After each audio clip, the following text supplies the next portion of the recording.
Yes, mbahaye ikaze kuri Master GTV mu bisanzwe. Ese waruzi ko iyo uri ukoresha Instagram hagena megabyte nyinshi? Uyu munsi yakure ku buryo ushobora kwafata telefone yawe ukagabanya megabyte ukoresha kuri Instagram. Mbahaye ikaze kuri Master GTV.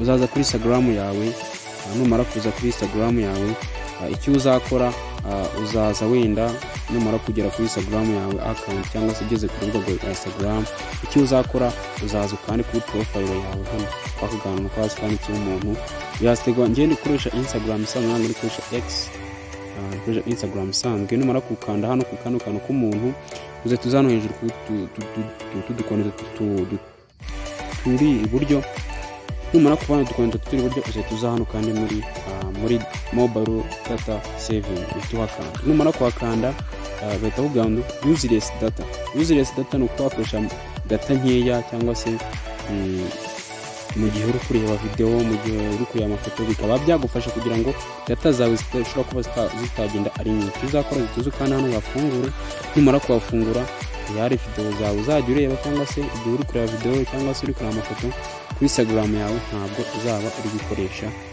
megabyte nyinshi. Yes, wowe wakomeje gukurikirana video nkomeje kuvuga ngo nagushimiye, nze kugira komeza kugira ibihe byiza kuri hose. Nkifuriza gukomeza ukanda subscribe, ukomeze kubana nanjye Master GTV bisanzwe. Ndabakunda cyane, dore mu tips zigiye zitandukanye zikurikira.